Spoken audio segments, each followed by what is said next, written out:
Even as a known vampire counts hater, I can admit that they're maybe not in the best place. They certainly are decent if used correctly, but yeah, a lot of their stuff is really not really up to code.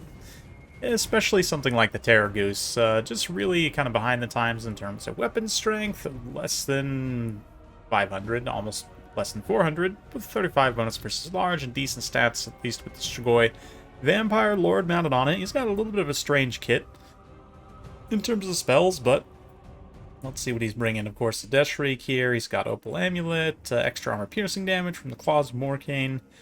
Ghoul King of Ashurian does give extra leadership and heal as well, which is quite nice. Spirit Leech and Gaze and Nagash, not rocking any invocation of Nahek. Does he even access to it? We'll have to check his spell kit after the fact. I honestly have no idea. It's been years since I've used them. But Crypt Horrors, we've got some Vargeist, so definitely kind of going in with the monstrous vampire theme here. Skeleton Spears out on the flanks with a front line of zombies. Unholy Lodestone Corpse Cart, 2 of them in fact, to support the front line. This is Pigman from the recent Janky Lord Bounty. He's facing off against Yumeis. He's taking the Dreadlord Sword and Crossbow, another fairly janky option you rarely see just because they don't really do anything that other lords don't do. But anyway, Master and Sorceress of Shadows. We've also got some Shades here. We can open up with some ranged damage, some Shades dual weapons. Going to be pretty vulnerable to charges from those Vargeist, but let's see. Backed up by some Dread Knights. There's some Witch Elves back here and some Dread Spears. So yeah, the Shades here are going to be quite vulnerable, although they do some really nice damage to the Vargeist on the approach. Yeah, if the Vargeist were all formed up here, I would say the best course of action would just be the all-in charge, but with them being kind of spread out right now, could get some overlapping fields of fire. I don't know, this might still be worth it just to goon the one. I mean, strictly value-wise, it's not a great trade, but still.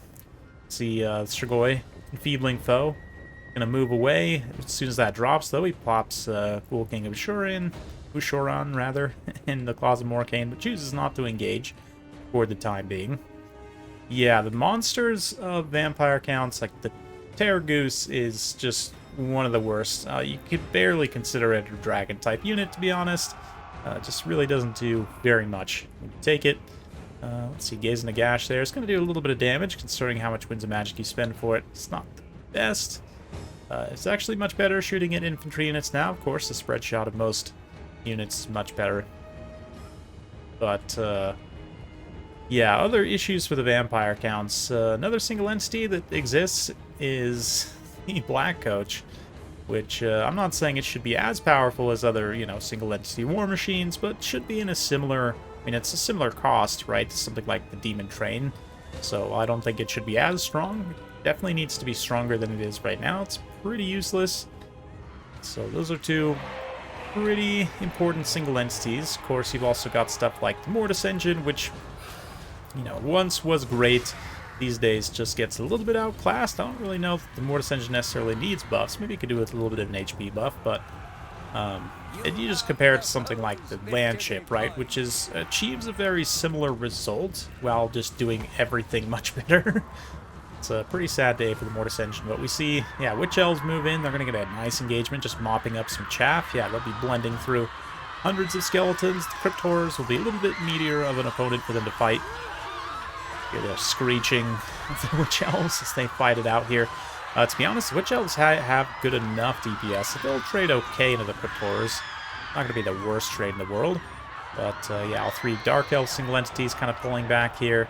3v1 in the fight, they could do okay if they were to kind of spread out, but right now it looks like maybe only the Master and the Sorceress are engaging. The Dreadlord's not. Maybe he can wheel it around and get a rear charge, or let's just try and shoot his little crossbow here to help out. But yeah, Yumeis manages to get all of his Shades in a protected position here. It's quite the blob they're firing into, as well as Pigman.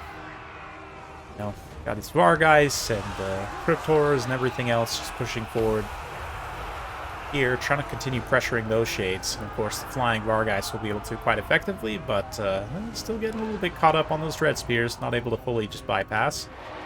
That being said, damage value-wise, it's even, which is not great for the Dark Elves, just due to the passive healing here. I mean, you've got, of course, Strigoi with, let's see, have the Hunger and just regeneration, or just the basic regeneration of the Vargeist.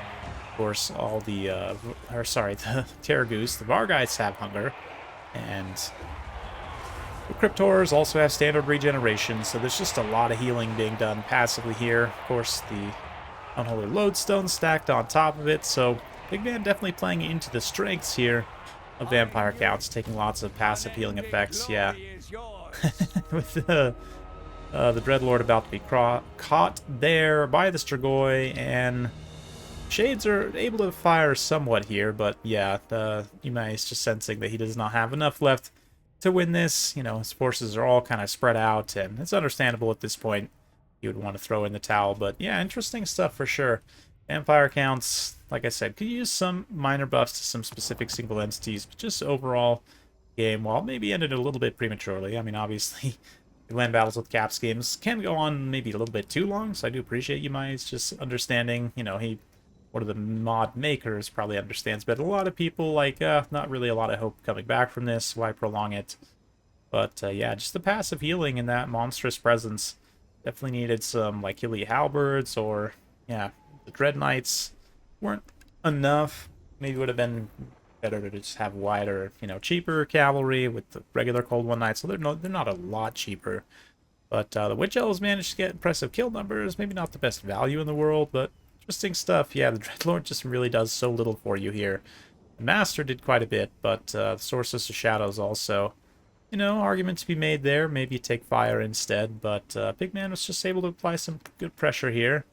And the Strigoi actually does get quite a bit of value, so maybe I take it back.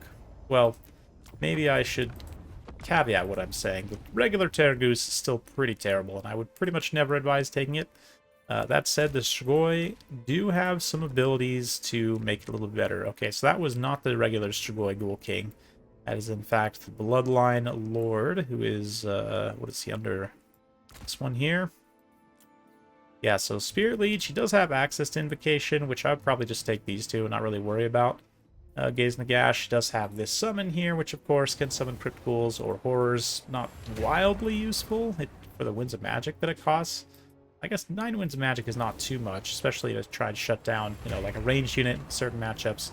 But you're really better off to just go with zombie summons for the cost. But this is where sort of the power of his kit lies. You know, get nice armor piercing, multiple passive healing sources if you choose to take the Hunger and the Terragoose. You do get both, which is kind of nice. You don't necessarily have to, though. You could cut it if you want to save some cost. Thing is, you know, these are all well and good. These buffs are all fine and dandy and everything. But when you look from a competitive sense, like the Blood Dragon's just better. You know, he's got an AoE in the Helm of Discord, which is a massive AoE debuff, very strong, and then also has plenty of armor piercing, kind of self buffs, even more so. Can get much higher weapon strength. You know, base, he has higher weapon strength, not having to deal with the Terragoose, so like 100 less weapon strength, right, on that, so it does kind of show, although the Strigoi Lord can be good, don't get me wrong, Blood Dragon is just strictly better, which is a little sad. Yeah, I would like to see the Strigoi maybe get some help, mainly in the form of a buff to the Terragoose itself, even just like a flat plus 50 weapon strength, something like that would go a long way into helping there. Yeah, Black Coach, also another one that could do with some, maybe some mass buffs, maybe a little armor buff, not really sure there. Definitely mass, but yeah, the Mortis Engines also, yeah, give them like an extra 100 or 1,000 HP maybe, I don't know. Don't want to make the Mortis Engines too strong or else their playstyle gets quite toxic, but right now, the thing is they're just so vulnerable to shooting. Against a lot of shooting factions, you're going to have a hard time. Still can shut units down, but it's a little bit trickier on Ultra from what I've found to effectively shut down, especially if your opponent has a lot of missile units. But the other thing too is the cavalry situation. For a long time I've thought Blood Knights should get a similar treatment to what Grail Knights got. Obviously not quite to the full power level of Grail Knights, they should be a step down, but something similar to where they're more of a monstrous type cavalry.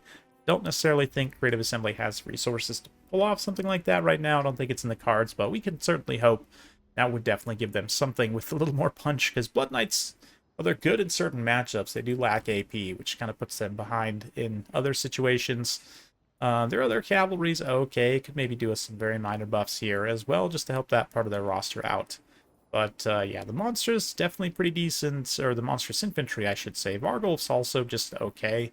Probably could do with a weapon strength buff just to keep up with the times, but that's it for today. Hopefully you guys enjoyed. If you like this sort of content, be sure to like, subscribe, hit that bell notification. Every time I upload a new video, you'll be notified. Thanks again. We'll see you next time.